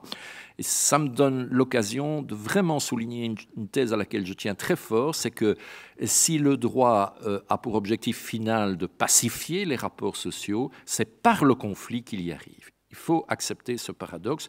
Nous, juristes, sommes vraiment les opérateurs du conflit, qu'il s'agisse des opérations de vote en matière législative ou de la juridiction devant le juge, donc des décisions de justice. Il y a chaque fois un affrontement entre points de vue, et cet affrontement se retrouve au niveau des controverses doctrinales et à bien d'autres niveaux. Donc, et il y a toutes sortes de conflits internes au droit aussi. Le droit n'est pas un long fleuve tranquille, comme le disait le regretté François Rigaud, qui parlait de conflits de normes. Et le droit progresse grâce à cela. On est parfaitement en phase avec des bonnes définitions de la démocratie, celles de Claude Lefort ou de Paul Ricoeur, par exemple. Ricoeur qui dit la démocratie tend à la paix sociale, au consensus, à l'accord, mais c'est en rendant visible le conflit qu'elle peut lui trouver finalement une issue pacifique. Alors, effectivement, depuis quelques décennies, le juge a pris une part majeure dans cette évolution. L'État social avait son juge entraîneur qui ne se contentait pas d'appliquer les lois et de trancher entre des droits subjectifs. Le juge entraîneur, c'est le juge qui accompagne les politiques publiques de l'État et cherche à maximiser les intérêts des partis. Vous voyez qu'on est dans un autre langage. On parle de politique publique plutôt que de loi. D'intérêt, c'est plus large que les droits subjectifs. Donc, c'est des pouvoirs accrus du juge. Un tribunal de commerce, avec les faillites qu'on étudiait il y a 30 ou 40 ans, des nouveaux dispositifs juridictionnels qui étendaient le pouvoir du juge dans cette ligne de l'État social. Bien sûr, le rôle des cours constitutionnelles, bien sûr, les 2 cours européennes, avec pour effet que les litiges confiés aujourd'hui aux juges ne sont plus micro entre Pierre et Paul, Jacques ou Jean, mais sont des questions du genre: est-ce que le Brexit doit, oui ou non, passer devant le Parlement britannique? Est-ce que le décret présidentiel qu'on vient de rappeler de Trump est acceptable? Est-ce que la Banque centrale européenne a le pouvoir donc de mener des opérations sur titre pour voler au secours de l'euro? Ce sont des questions que, par exemple, la Cour constitutionnelle allemande a dû affronter. Reconnaissons que les enjeux sont considérables. Et puis surtout, c'est un point que Jacques souligne fortement, les actions d'intérêt collectif, les causes significatives portées par les mouvements de citoyens. Un exemple, en Belgique et en Hollande, Klimaatzaak, donc en matière environnementale, un groupe de défense de l'environnement se souvient du bon vieil article 1382. Il y a le culot de demander à un petit juge de condamner l'État néerlandais parce qu'il traîne les pieds pour prendre les mesures de réduction des gaz à effet de serre, mesures auxquelles il s'est engagé sur le plan international. Et ça marche. Il y a un recours, l'affaire est pendante, mais ça marche aussi en Angleterre, à un niveau supérieur. Donc là, on voit très bien ce levier juridictionnel actionné par des groupements citoyens. Ceci dit, tout n'est pas rose. Effectivement, c'est mon 3e point, se multiplient aujourd'hui les contestations, les contournements. Parfois, c'est le pouvoir législatif qui casse dans l'œuf une jurisprudence qui est en train de se développer. Pensons à l'affaire Perruche en France, le préjudice d'être né handicapé. Le législateur a arrêté une jurisprudence qui ne lui plaisait pas. Et le président de la Cour de cassation française, Guy Canivet, écrit « Toute œuvre prétorienne est toujours à la merci d'un trait de plume des assemblées politiques. » Donc il y a une partie de bras de fer. Les conflits de normes au sein du droit, conflits d'autorité. Il y a les critiques adressées à l'activisme des juges, cours constitutionnelles, cours européennes. En Belgique, le professeur Bossuyt, par exemple, a des mots très durs à l'égard de la jurisprudence de la Cour européenne des droits de l'homme, par exemple. Les nominations excessivement politiques, elles sont toujours un peu politiques, mais excessivement politiques, par exemple à la Cour suprême des États-Unis. C'est le glaive dans la balance, le glaive du pouvoir qui pèse lourdement sur un plateau de la balance. Alors, ce qui me préoccupe encore beaucoup plus, c'est le forum shopping. C'est la capacité pour les plus grands opérateurs économiques transnationaux, finalement, de se soustraire à la loi commune, au juge commun, de choisir son juge. C'est quelque chose qu'on trouve aussi dans les négociations sur le CETA. Enfin, on a beaucoup parlé de ça avec une méfiance à l'égard du juge national et l'arbitre. Donc ça me préoccupe vraiment et ça montre la force des pouvoirs privés qui peuvent alors se dérober à ce qu'il y a de plus essentiel au droit. Mais le droit, c'est imposer une règle commune à tous. Alors finalement, qu'est-ce que ça nous apprend est-ce que tout ça, à la fois cette montée en puissance du juge et ces contestations, qu'est-ce que ça nous apprend sur le rapport entre droit et démocratie? Je fais mienne l'analyse de Dominique Rousseau, constitutionnaliste français, qui montre au fond qu'on est passé d'une démocratie parlementaire à une démocratie constitutionnelle. Alors qu'est-ce que ça veut dire? On est passé d'un modèle plutôt britannique basé sur la souveraineté du Parlement votant des lois, modèle plutôt ancien et classique, à un modèle plutôt américain, basé sur le principe libéral du primat de l'individu qui réclame ses droits inscrits dans la Constitution, et il les réclame à des juges. Donc vous voyez le balancier qui se déplace de la loi au juge, des partis politiques au Parlement vers l'individu. Alors, ça conduit peut-être, et c'est là même les réflexions nouvelles que suscitait votre question, à la fois, toute cette évolution, à la fois à une hypertrophie de l'individualisme, et y compris peut-être une forme de, j'ose le dire, je m'expose à la critique, peut-être d'abus aussi de la voie procédurale et juridictionnelle pour obtenir ses droits. Marcel Gauchet dit des choses comme ça. Jean Carbonnier aussi avait pointé cette dérive possible d'une société dans laquelle on n'a plus la capacité collective de se battre ensemble dans des syndicats, dans des partis politiques pour obtenir des réformes législatives pour tout le monde.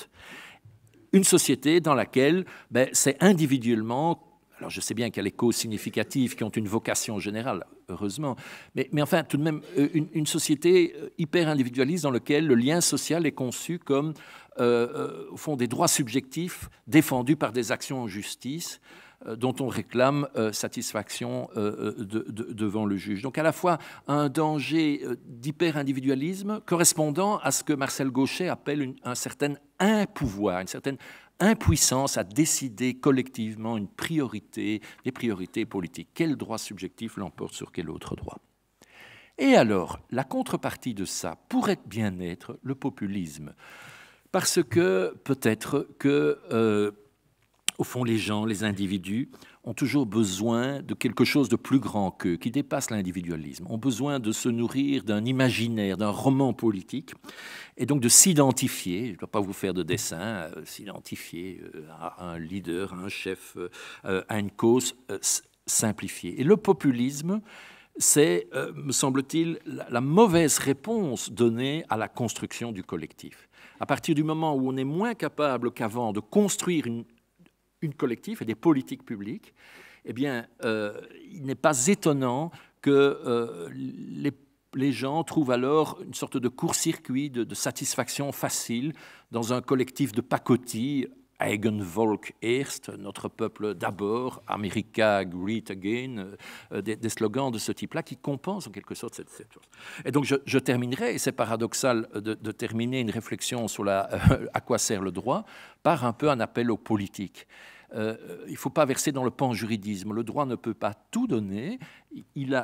On a essayé de voir quel était exactement l'apport qu'il pouvait apporter, mais je crois que derrière ça, il faut des valeurs évidemment partagées et une capacité d'action politique et de mobilisation. Et c'est celle-là, me semble-t-il, qui manque. Et tant mieux si on peut la trouver partiellement par le biais des actions d'intérêt collectif, mais c'est peut-être pas suffisant pour construire vraiment un projet collectif. Merci. Alors j'imagine que cet appel aux politiques sur laquelle vous terminez doit beaucoup parler à Jacques Commaille, qui est au départ un spécialiste de la sociologie du politique, autant que de la sociologie du droit, et qui s'est par ailleurs beaucoup intéressé à la judiciarisation du politique.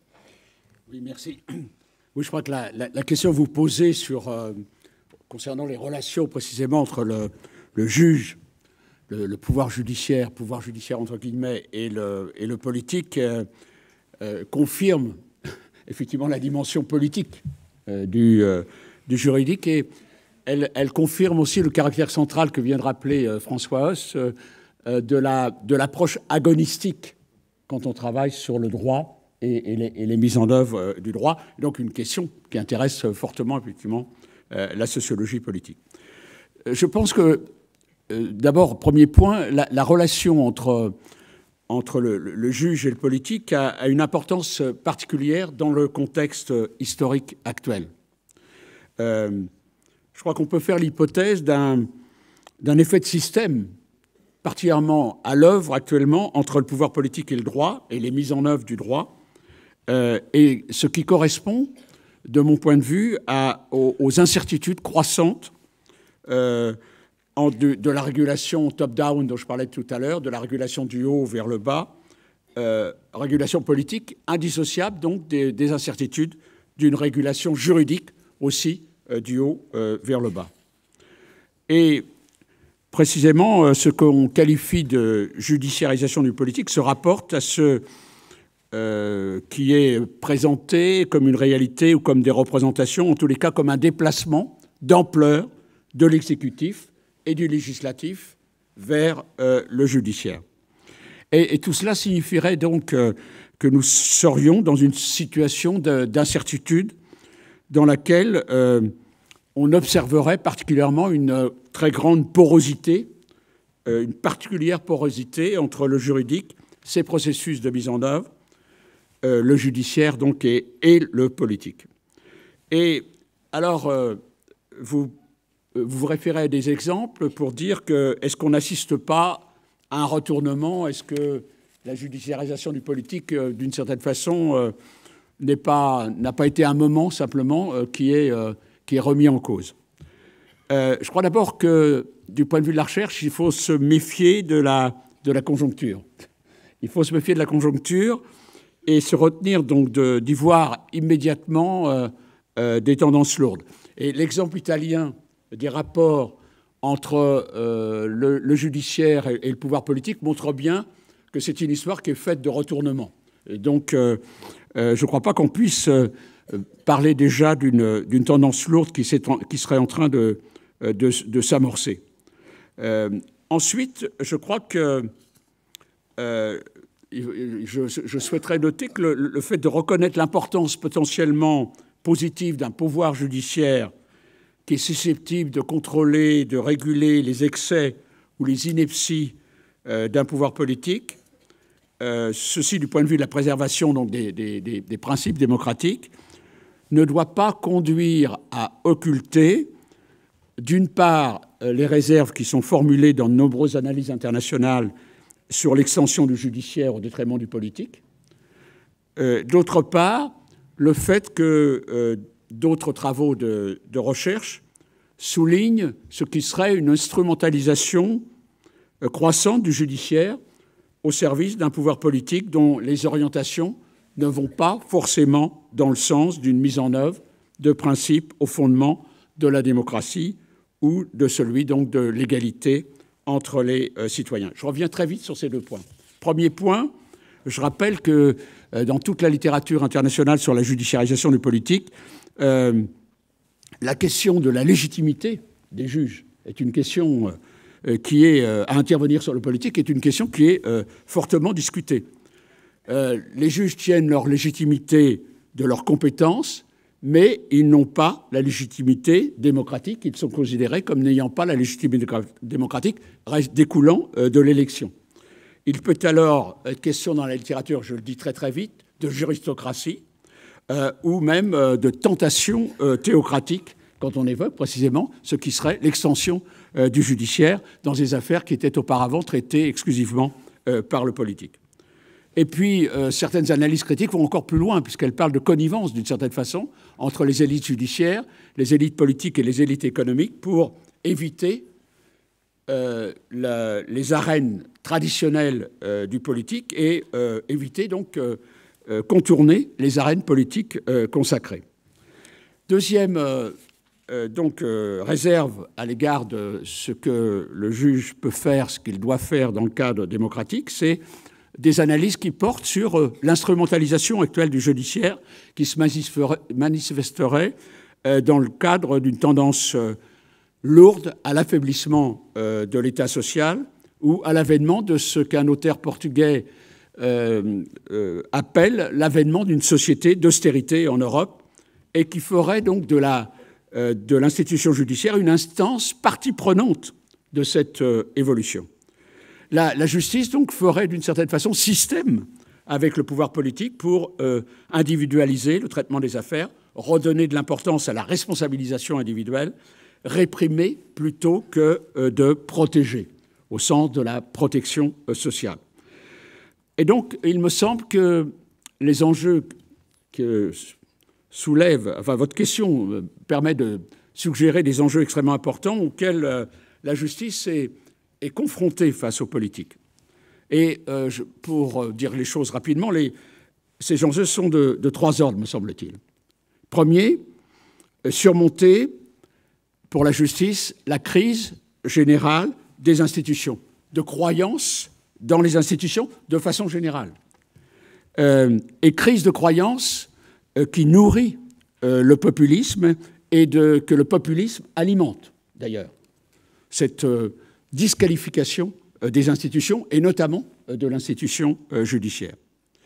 Deuxième point, ne pas s'inscrire comme pour la justice, ne pas s'inscrire comme simple rouage de la mise en place, effectivement, d'une société d'austérité au point d'inscrire la fonction de justice dans des mises en œuvre du droit, d'un droit conçu, comme je l'ai dit tout à l'heure, comme instrument de visée uniquement pratique, de telle sorte que les juges sont eux-mêmes inscrits dans une sorte de règne de la normativité gestionnaire, réduits au rôle d'acteurs bureaucrates ou experts et simplement soucieux d'assurer donc la mise en œuvre de normes juridiques en apparence sans finalité en termes de valeur. Troisième et dernier point important, je crois qu'un des enjeux précisément auxquels la justice est confrontée, et ce que révèlent les tensions actuelles entre la justice et le pouvoir politique, c'est comment favoriser l'espace judiciaire comme un espace véritablement de délibération et à l'écoute, je reviens à mon leitmotiv, à l'écoute des droits d'en bas, des droits d'en bas. Donc en concordance avec la poursuite de l'idéal démocratique.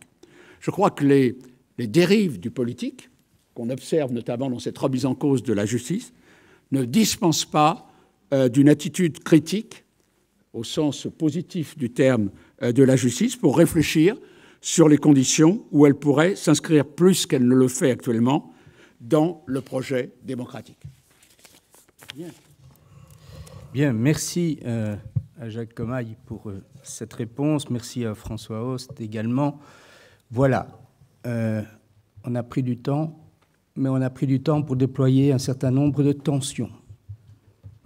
Le champ du droit est loin, comme ça a été dit plusieurs fois, d'être un champ plane, linéaire, organisé, malgré son vœu de linéarité, d'organisation et de configuration paisible. Alors, on va passer à quelques questions. Pierre d'Argent. Merci beaucoup à nos deux orateurs d'avoir accepté l'invitation de la faculté et pour les propos qu'ils nous ont, très éclairants, qu'ils ont tenus. À quoi sert le droit? Je voudrais revenir à Monsieur Commaille, vous évoquiez, si je me souviens bien, Monsieur Suppiot qui dit le droit comme marchandise. Est-ce que là, et c'est un peu une boutade, mais est-ce qu'il ne faut pas partir de là? À quoi sert le droit? Si on se regarde chacun dans cette salle, il sert au moins à ce qu'on gagne notre vie. Et j'imagine que les étudiants qui sont en faculté de droit se posent la même question ou vont utiliser le droit en grande partie de cette manière-là. Alors c'est une boutade, mais est-ce qu'on peut penser le droit sans la classe des professionnels que sont les juristes? Et finalement, est-ce que dans la crise actuelle qu'on identifie, quand on parle de crise du droit et de populisme, etc., la question, c'est pas tellement la critique des institutions qui est en cause, me semble-t-il, c'est la critique d'une élite éduquée qui monopolise ces institutions et auxquelles finalement on a le sentiment de ne plus pouvoir avoir accès soi-même. Alors c'est vrai que le droit est toujours, pour être médiateur, il est un discours professionnel de justification, il est servi par une classe de professionnels, mais est-ce qu'il ne faudrait pas, d'un point de vue sociologique, aussi s'interroger sur, quand on réfléchit à quoi sert le droit, prendre en compte cette question très concrète de la classe des professionnels qui font le droit et qui l'utilisent et qui servent de médiateurs. Et à un moment donné, la médiation devient une forme d'usurpation. Et c'est sans doute là que les questions coincent, n'est-ce pas? Enfin voilà. Mais il faut être honnête vis-à-vis de soi-même, d'abord, et le droit sert quand même aussi à grand nombre d'entre nous à survivre de jour en jour à travers l'existence, n'est-ce pas? Vas-y, Jacques. Oui, votre réponse me stimule beaucoup, je la trouve très importante. Très importante à deux niveaux. La première, c'est effectivement, je crois qu'il faut faire attention quand on dit le droit. Une entité. Et la réaction du chercheur de sciences sociales, c'est de dire derrière le droit, il y a des acteurs. Et effectivement, je n'ai pas repris l'économie de mon livre, mais il a trois parties aussi. La première partie donc, est consacrée précisément en quoi le droit est une construction sociale et en quoi les professionnels du droit ont un rôle d'acteur qu'il convient d'analyser. Qui sont ces acteurs? Comment les situer culturellement, historiquement, socialement, idéologiquement?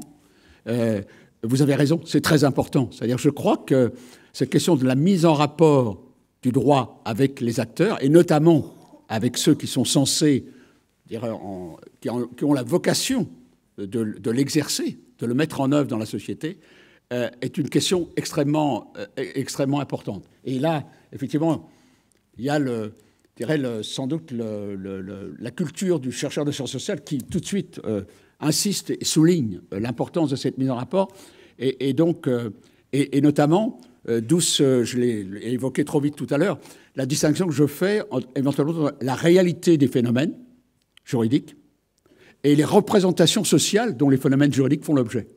Et comment, d'une certaine façon, le droit, peut-être plus que d'autres objets, au sens d'objets de recherche, fait l'objet de représentations sociales, de construction sociale. Et par conséquent, il est important de savoir comment sont produites les processus de construction de ces représentations sociales. Le deuxième point important, justement, et très très vite, je réponds là-dessus, c'est dans la réception, les réactions dont mon livre fait l'objet. Très souvent, la question est mise en rapport, les questions que je pose sur le plan d'une sociologie politique du droit sont mises en rapport avec la question de la formation au droit. Et je crois que là, il y a un enjeu considérable.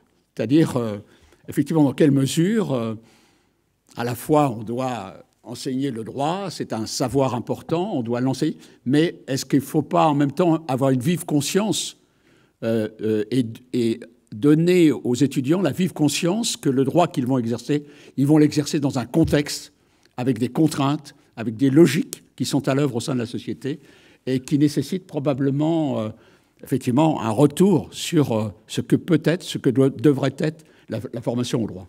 Oui. François, veux-tu ajouter un petit mot là-dessus? Oui, bien sûr, Pierre. Mais justement, en écho à nos réflexions d'aujourd'hui, on peut se demander, les juristes ont-ils encore le monopole de la production du droit? Au niveau législatif, sûrement pas. Au niveau juridictionnel, peut-être en Belgique, mais l'école de la magistrature en France, je parle sous le contrôle de Jacques, ou dans d'autres pays, ce n'est pas nécessairement des gens qui ont une formation complète de droit. Le commentaire juridique, le conseil juridique, toutes ces modes de travail sur le droit sont-ils encore le monopole du juriste? Et alors, dans un des aspects dont on parlait, dans les causes significatives portées par des associations citoyennes, c'est fort stimulant. Parfois, ce sont des gens qui ne sont pas juristes, mais qui nous rappellent presque l'utopie juridique, la vertu du droit. Et qui, voilà, pourquoi pas l'article... Voilà. Donc, c'est intéressant de voir cette espèce d'élargissement aussi, une certaine dilution de cette réappropriation du droit par d'autres professionnels que ceux que nous formons dans nos facultés. Alors, c'est aussi un peu tout l'enjeu du débat sur l'école de droit de Sciences Po à Paris. Effectivement, la question de la formation là, est tout à fait centrale. Ok. Merci. Une autre question, levez bien la main. Là, oui, devant. Et puis là, peut-être donner la parole à l'étudiant d'abord, je suis désolé, mais pour une fois, on inverse l'ordre des privilèges. Oui, monsieur. Bonjour, je voudrais juste poser la question à propos du mouvement bottom-up. Si ça permet à certaines associations citoyennes de bouger ces causes et de nous remontrer cette utopie du droit dont on a parlé il y a quelques secondes, il n'y a pas aussi un danger que certains mouvements, certains citoyens qui sont favorisés dans la manière dont ils peuvent s'exprimer dans l'espace social, hijack cette possibilité du bottom-up et remettent une certaine domination qui a juste changé de sens, mais qui a quand même le même sens pour certaines populations, certaines catégories de populations qui sont dominées. Donc voilà. Oui, on va prendre une deuxième question. Tout de suite. Oui, oui, Philippe Coppens. Si ça marche. Oui, on m'entend, oui. Oui. Merci beaucoup. J'avais une remarque et une question. La remarque, c'est à vous entendre, j'ai l'impression que le titre de vos livres n'est pas très bien choisi. Ce serait plutôt comment servir le droit. Et j'ai l'impression à vous entendre que le droit est très déshumanisé et que pour servir le droit, il faut le réhumaniser.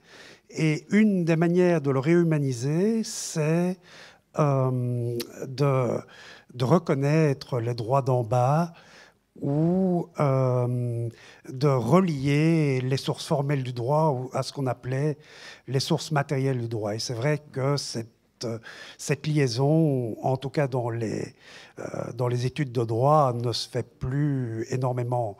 Et donc, effectivement, c'est ce que Durkheim a montré à de nombreuses reprises, c'est que le droit rend explicite une normativité qui est implicite, mais que dès qu'on analyse un fait social, c'est toujours un fait normé.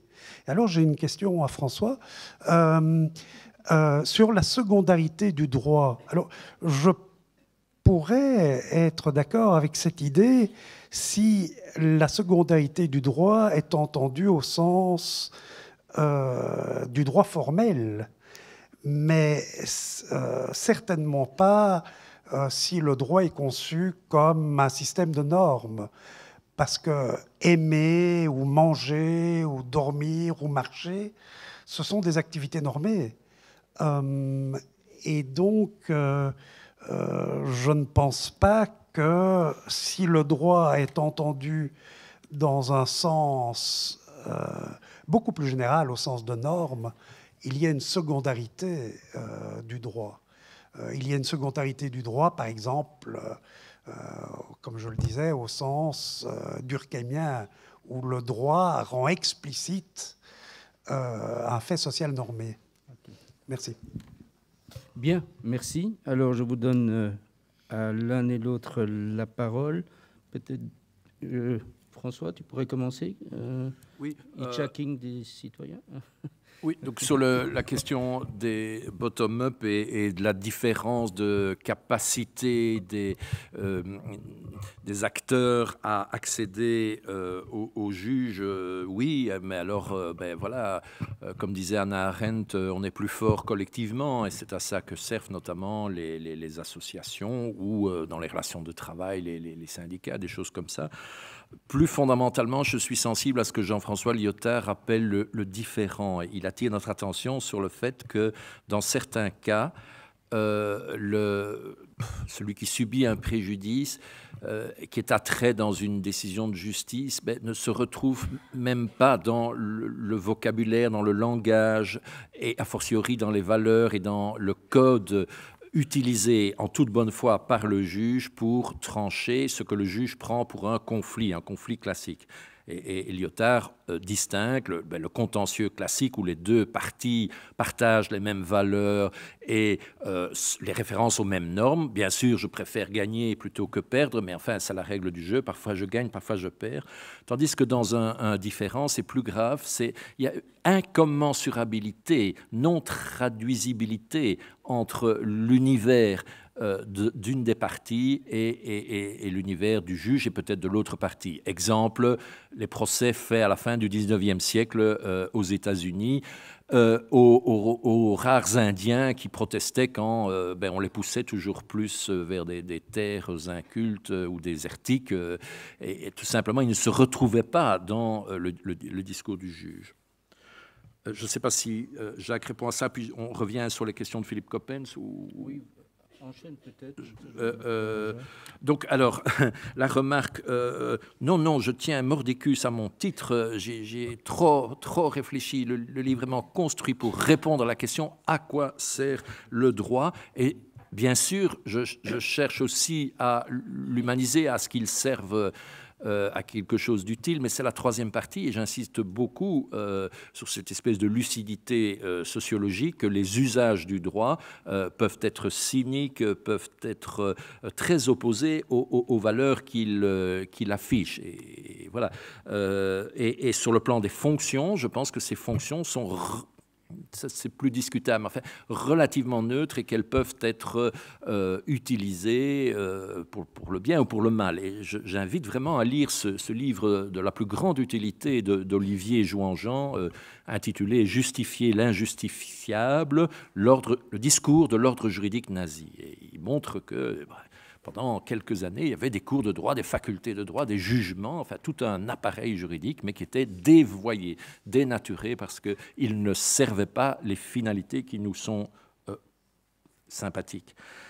Alors la question sur la secondarité du droit, il faudrait que nous allions boire un verre ensemble et en discuter plus longuement pour que je comprenne exactement la différence que tu fais entre droit formel et droit comme système de normes. Mais on peut aujourd'hui peut-être s'entendre, et pour ne pas être trop long là-dessus, sur le fait très très largement attesté par des philosophes, des sociologues, des juristes, que le droit reprend à son compte une matière sociale normée, des normes, je ne veux pas dire primaires parce que c'est art, mais des normes socialement conçues, voilà. Et puis que là-dessus, le droit secrète tout un appareil formel, réflexif, de normes secondaires, alors pour le coup, des normes de changement, des normes de sanction, des normes sur la validité, etc. Donc ça je le crois beaucoup, et ça relativise, ça a à voir avec notre question, ça relativise la question de la centralité du droit dans une société. Je ne pense pas. Je pense qu'il y a eu des sociétés sans droit, ça j'en suis vraiment convaincu. Il y a eu des sociétés sans droit, pas sans règles, mais sans droit au sens de passage technique. Et la question évidemment qui nous préoccupe plus, c'est va-t-on éventuellement vers une société future qui serait aussi dépourvue du droit? Et alors la question c'est qu'est-ce qu'on y perd, qu'est-ce qu'on y gagne? Personnellement, je pense qu'on y perd beaucoup, mais voilà. Merci. Alors je voudrais répondre effectivement aux deux commentaires, aux deux questions qui ont été posées, extrêmement stimulantes. D'abord, le problème du danger d'une mobilisation massive, je dirais, par le bas, née de l'effervescence des sociétés dans leur extraordinaire pluralité. La question que vous posez est une vraie question. C'est-à-dire qu'on a observé dans des travaux qui portent sur des mobilisations collectives dans lequel le droit devient un instrument une ressource de l'action collective, dans le répertoire de l'action collective, on observe deux problèmes, précisément. Le premier, c'est le risque, dans quelque sorte, d'une désappropriation par les plus défavorisés des usages du droit. Et donc, un problème qui a été évoqué notamment par une très belle thèse de sciences politiques qui portait sur le mouvement des sans-papiers, sans domicile, sans travail, et qui montrait comment c'était les gens les plus pourvus culturellement au sein de ces mouvements qui prenait le pouvoir, en quelque sorte, où il y avait une délégation qui était faite très vite à des experts juristes ou à des experts intellectuels organiques, en quelque sorte, qui prennent la parole au nom des plus défavorisés. Donc, premier problème. Deuxième problème, c'est vrai que quand on prend, j'en ai traité hier soir, quand on prend, par exemple, les mouvements féministes et le rôle très, très important qu'elles ont joué dans l'évolution considérable de la gestion de la famille, de l'espace privé des individus, comme je l'appelle, il est clair que ce sont des catégories de femmes plutôt issues des nouvelles classes moyennes salariées, relativement favorisées, qui ont joué un rôle très, très important. Et que là, on a effectivement, par rapport à cette libéralisation de la famille, et donc qui entraîne une flexibilité plus grande, une souplesse plus grande de la structure familiale, vous avez, comme je l'ai évoqué hier, des effets sociaux qui portent notamment, principalement, sur les femmes les plus défavorisées, qui ne sont pas entrées, en quelque sorte, dans cette mobilisation collective par le bas, et qui sont victimes, d'une certaine façon, de cette évolution. Donc je crois que vous avez raison. Je ne porte pas un modèle, en quelque sorte, qui n'est pas sans faiblesse et sans risque lui-même. Je crois qu'il existe pour répondre tout à fait à votre interrogation. Deuxième point qui me paraît tout à fait intéressant sur la question du droit formel. Et là, moi, je mettrais l'accent. Alors, je pense qu'on est dans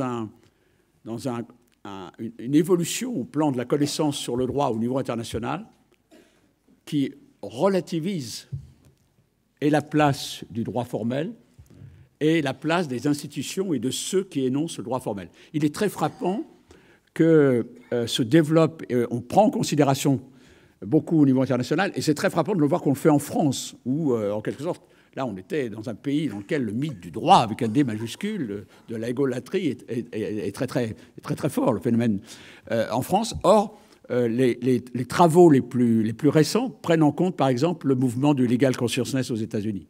Les travaux de recherche au niveau européen, au niveau français. C'est-à-dire quoi?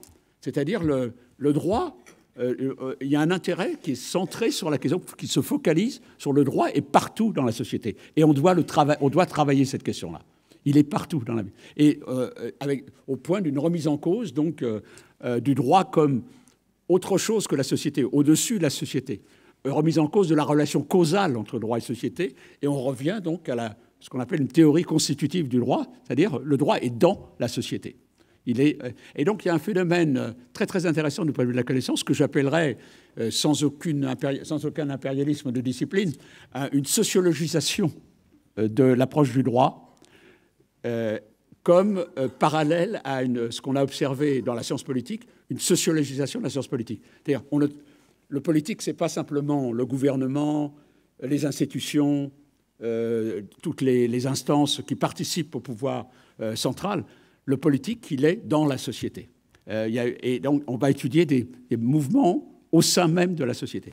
Donc, je crois qu'on est dans une période, et sans doute, je veux dire, je suis moi-même un effet ou une expression, cette période de décentration sur la question du droit, comme on a eu une période de décentration de la question du politique. On s'intéresse à ce qui se passe en bas, précisément, de plus en plus, en disant que c'est sans négliger le fait que dans cette agitation autour du droit dans la société reste toujours le problème du droit à référence et le problème la distinction que fait Stuart Scheingold, c'est-à-dire le politics of rights dans la société, les luttes, hein, avec le myth of right qui est là en couple avec cette question du politics of rights. Bien, merci beaucoup à tous les deux. Mesdames, Messieurs, on va clôturer ici cette soirée. Vous, chers étudiants, je dois juste vous rappeler une chose.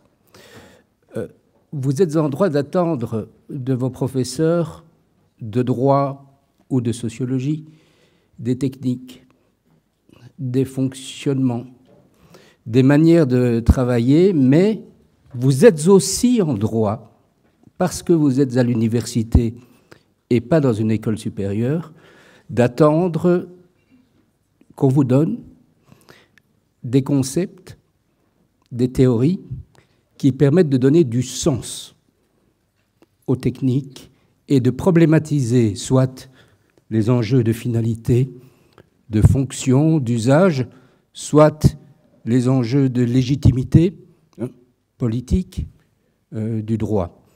Cette conférence qui a été voulue par le Louvain Global College of Law s'inscrit dans cette préoccupation fondamentale de l'université, qui est par ailleurs déclinée dans des cours ou dans des aspects de vos cours. C'est pour ça que c'était une conférence importante. Ceux qui veulent continuer à réfléchir sur ces aspects peuvent le faire notamment en venant le lundi 27 mars à 14 h à la salle Jean Dabin, où un groupe de recherche qu'on appelle la chaire Aung San Suu Kyi organise une réunion avec le sociologue du droit portugais très réputé, dont Jacques a parlé, à savoir Boaventura de Sousa Santos, qui est une espèce de star dans le monde de la sociologie latino-américaine et portugaise. Il fera sa conférence en anglais sur la violence et la non-violence du droit dans les transitions. Voilà, je remercie François Host, Jacques Commaille, et je vous dis donc à bientôt.